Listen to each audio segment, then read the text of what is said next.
Hey folks, Gwe. Lauren Boebert,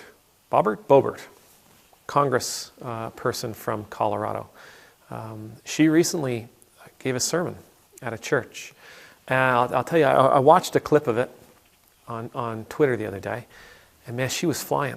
She was, wow. She was rehearsed.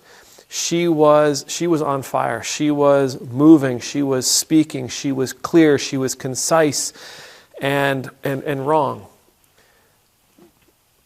But she was very, very good in that moment. Now, she was doing what we hear many do, and she was talking about the power of God.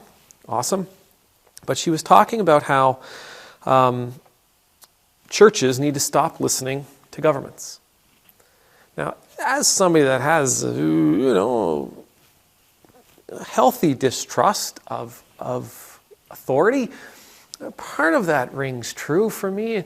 And then she said, well, what set me to this conversation that we're about to have? She said, churches need to stop listening to governments. I'm paraphrasing. Churches need to stop listening to governments, and governments need to start listening to churches. We need to stop listening. We need to stop doing what the government tells us to do, and the government needs to start asking churches what they should be doing. On the surface, that sounds okay. On the surface, that sounds okay, especially if it's my church. I think that Nova Scotia would be a much better province if they listened to what my church has to say, and I think Canada would be a much better country if they listened to what my church has to say. If they followed our instruction, if they did what we told them, if they used our morality as their compass for their policy building, for their law writing. But I'm certain, and this is the sticky part of this whole thing, I'm certain there are churches in my neighborhood here. I'm sure there are churches in my province, in my city. I'm sure there's churches in my country that would say exactly the same thing. And so whenever I hear somebody say something like Representative Boebert says, that government needs to start doing what the church tells them to, I ask the question, well, which church are we talking about? Are we talking about an inclusive church? A church that says, yes, we love members of the LGBTQ community.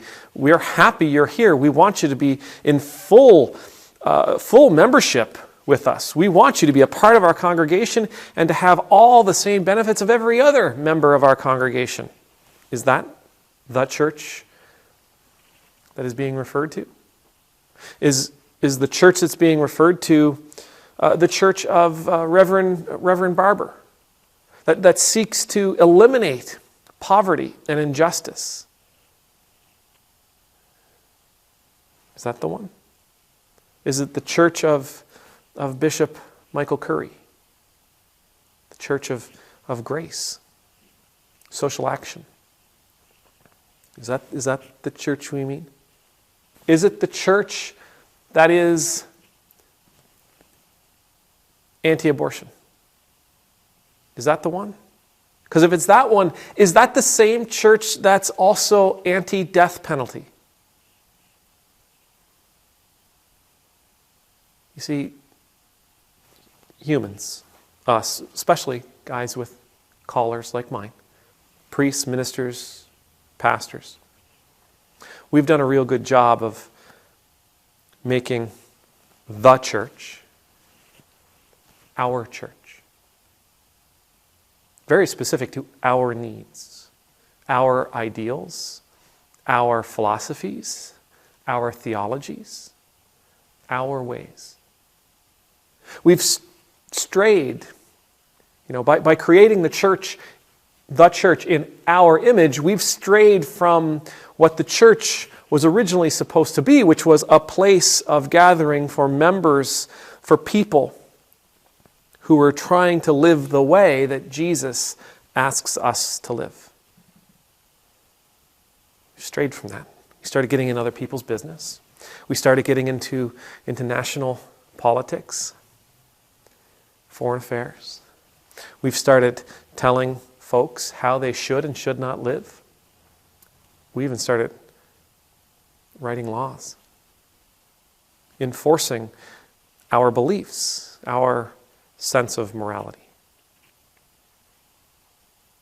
The church stopped being the church and started being our churches. So as I said, if Representative Boebert is saying that government should listen to the church, and by the church she means my church, I think that's awesome. But I am still curious. Could she also mean the church that would say to her that she needs to go sit down because people of her gender are not allowed to teach men? They're not allowed to preach in their services. It's an interesting statement. The church. Which church?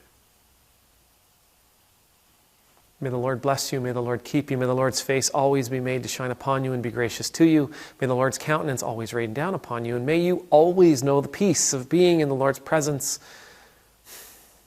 I pray that whatever church we belong to,